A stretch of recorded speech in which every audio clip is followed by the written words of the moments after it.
Hey, Goodwin here, and eventually we will like, subscribe, share, all that good stuff, help promote and rank up my channel. So I'm reviewing Stargirl, Episode 7, Season 1. The logline for this one is, as Pat teaches Courtney, Yolanda, Beth, and Rick the importance of teamwork, the ISA converge to figure out who is trying to take them down. Everywhere as the school prepares for homecoming. Now, it's not too... I was actually a bit disappointed by this episode, but I'm going to go ahead and break this down into 3 acts.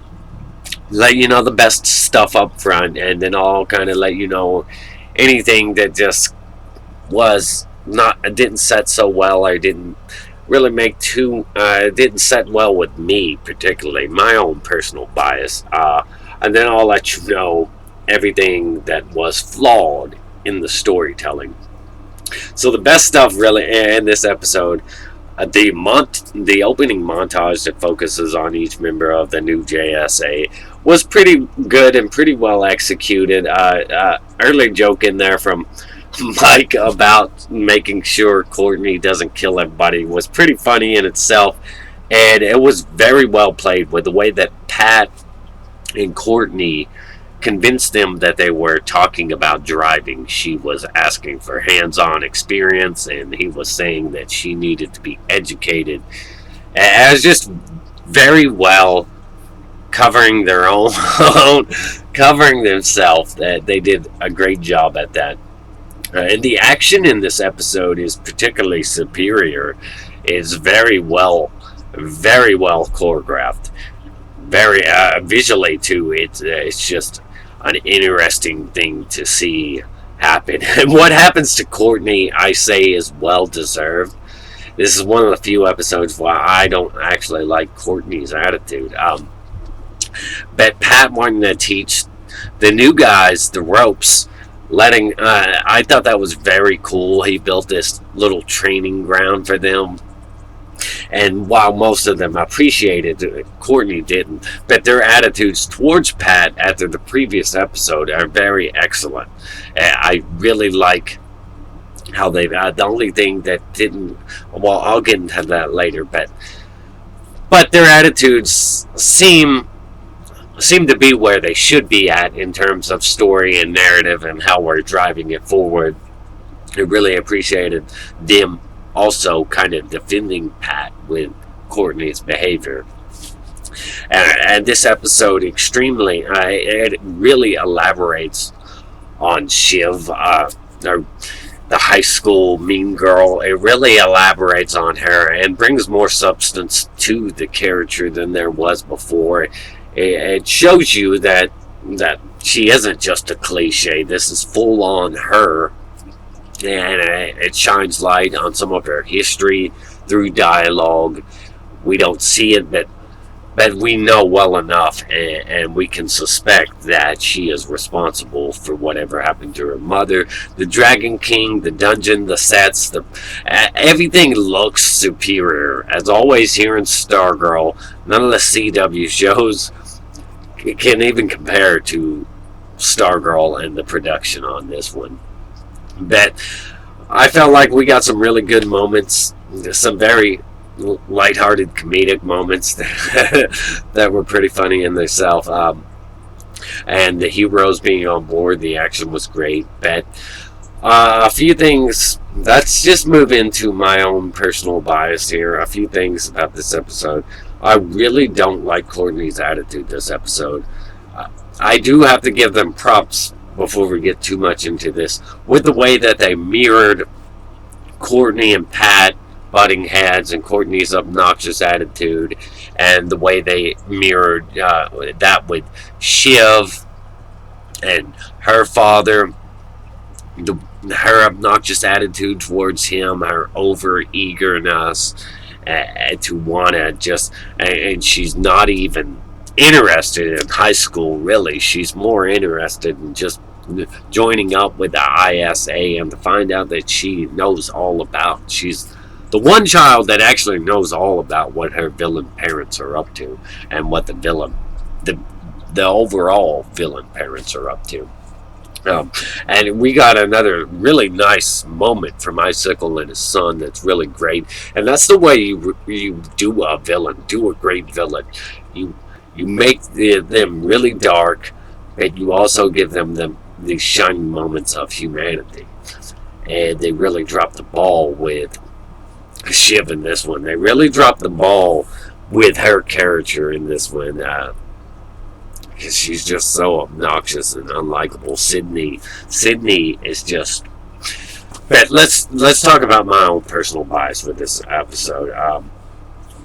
I thought it was strange. Well, I don't know if this is a personal bias or if this is just a, a flaw in the story. I don't really think it can be stated as a flaw in the story. But my personal bias, it doesn't set well with me when Beth's parents just kind of rush in on her in the bathroom when they've just barely knocked and they're like, "Oh, are you okay?" She's in the bathroom, man. You don't walk in on your daughter. Both parents walking in on their daughter in the bathroom asking for lunch. This is weird. And when I talked about Icicle being the way you do a villain, it's not really a flaw in the story itself.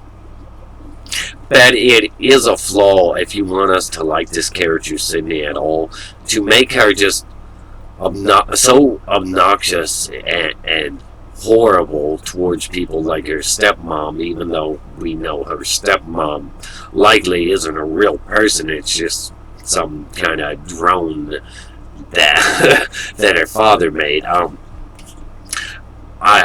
not 100% sure on that, but with the way she behaved towards Sydney, just the way Sydney behaved towards her and everybody else in this episode, there's no redeemable qualities at all in this character. With the way she treats her boyfriend Henry, it's such a burden, and we find out that it actually is a burden for her. She just wants to dump him, but her father won't let her, and the whole reason is because he's Brainwave's son, and they're waiting for him to come in his own powers. And I really did actually like the stuff that we're doing with Henry. I thought that was great. I thought that was excellent. And this did do a great job of mirroring the hero episodes where we're building up the hero characters. This one really did a good job of building up the younger villain characters. And I don't know for sure if they're going to make Brainwave's son a villain, if they're going to make Henry a villain. I think they would like to keep him a hero. I'd like to build him up and make him a hero, go in the opposite direction. But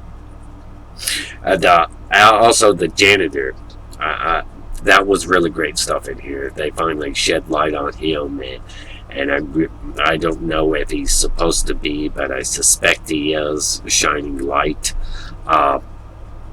But back to my personal bias, like I was saying, the way you make a villain, Sydney is really unlikable. You make a villain that people love to hate. With Sydney, it just feels so obnoxious and being hammered over the head by this character's behavior is just so self-entitled and egotistical. And just really unlikable. Meanwhile, you have a villain like Icicle, who can be incredibly cold and callous and murder somebody's son 1 minute just to make an example, and then have this really beautiful moment with his own son where they're mourning the loss of his mother, celebrating the anniversary or whatever in her absence, like celebrating her birthday in her absence. You can have really beautiful stuff like that. Or you can have a villain like Brainwave, who's just incredibly intimidating and incredibly powerful, and that's enough. You don't have to give him this real human side. You don't have to give a villain character a real human side to make a great villain, as they did with Brainwave. They showed he was incredibly powerful and intimidating, and it was a bit eerie. But with Sydney, it's just so obnoxious and in your face. So I'm not a fan of her as a villain, or the execution on it. And yeah, they do mention that, she didn't become like that until her mother died, but still, that's just, she just became, a one-dimensional, flat-out evil evil person, and there's no redeemable qualities to her, the way she's written so far. So I don't like that. And Courtney's attitude in this episode is this one. Let's just jump into Act 3, because Courtney's attitude in this episode, I really think it's a flaw in the narrative. Because last episode, Act 3 is where I just talk about the worst stuff. So, Courtney's attitude this episode is really obnoxious and egotistical, really matched Sydney's. So it was really hard to see both of these girls just so heavily focused on in this episode, and they're both just being really horrible and egotistical, and you want them both to get the smackdown. And Courtney does get the smackdown. She gets it pretty bad. Yeah. So it just doesn't match up for me. With the way the last episode ended, she was all, as she finally learned her lesson. She finally got Pat what was saying, because she experienced it for herself from her own team. But now it's just like she's already forgotten all that, and she just wants to go back into rushing in, being foolish, and it just doesn't work that way. It just feels like she's bipolar now. So that didn't set well with me. And another thing is, when she finally does learn her lesson, and she is down for the count, when Pat comes rushing to her aid, yelling her name, I'm not exactly sure if Sydney was going to recognize who Courtney is, that Courtney is Stargirl. I'm not exactly sure if she was able to recognize it or not at a certain point through the fight. But she definitely does now that Pat came running yelling her name instead of Stargirl. So, if the beans aren't spilled, if her identity isn't out of the bag now, then that's going to be another problem in the narrative. But her identity definitely has to be out of the bag now. And maybe it isn't. It is a flaw in the character for him to be so concerned with their safety and all that, and then just come running, yelling her name. But I really don't have much else to say that's negative about this episode.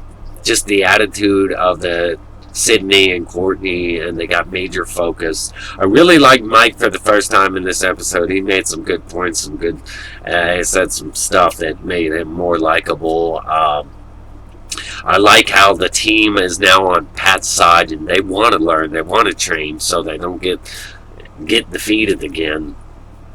And it just felt really off that it was like Courtney learned nothing. I think in the last episode she had learned her lesson. This episode we got to repeat that lesson. And then the whole them walking in on their daughter in the bathroom, that was just kind of off-putting for me. And just the incredible obnoxious behavior of Sydney and Courtney in this episode was a bit hard to make either one of them likable to any degree. But Shining Knight, if that's him, if the janitor is actually Shining Knight, that's going to be incredibly awesome. And I look forward to that being elaborated on. I'd probably only give this episode a 6 out of 10 though. The action was really great. The action was like a 10 out of 10. But due to the character behaviors, and I really like the Dragon King, I just really like the way the sets look, the costumes look, everything. I like how everything looks, and I like how they're building up most of these characters. But I thought this was a poor excuse to have Courtney defeated by Sydney. And I felt like Sydney really needs some redeemable qualities, some kind of side that shows some humanity to make her a bit more realistic. While also, at the same time, we need to stop we don't need any more bipolar stuff from Courtney, where she learned her lesson, and then guess what? We've reset. She didn't learn anything. She thinks she can handle it all on her own. Let's stop that with the next episode. So 6 out of 10 due to the behaviors of the primary characters that this episode heavily focused on. I'd give it a 6 out of 10. The action, like I said, was a 10 out of 10 easily, or at least a 9 out of 10. I'd say a 9 out of 10 easily, but I'd give the action on its own a 10 out of 10. But let me know what you thought of it, your thoughts and opinions below, and can somebody confirm for me if that's supposed to be Shining Knight or not. I don't really know, because I don't really go around trying to dig into spoilers and learning too much. I don't like to ruin things for myself when it comes to watching shows, so I don't try to get into what's coming, what I do speculate, that I'm not going to go out and look for spoilers to ruin things for myself. 6 out of 10, like, subscribe, share. Let me know your thoughts and opinions on everything in this episode. What did you like? What didn't you like? Do you feel like I do about Sydney needing some redeemable qualities, and that Courtney's behavior between the last scene of last episode and this one, yeah, it just seems inconsistent? But 6 out of 10. Stay awesome. Stay good one here. Eventually we will. Like, subscribe, share. Stay awesome. Rock on.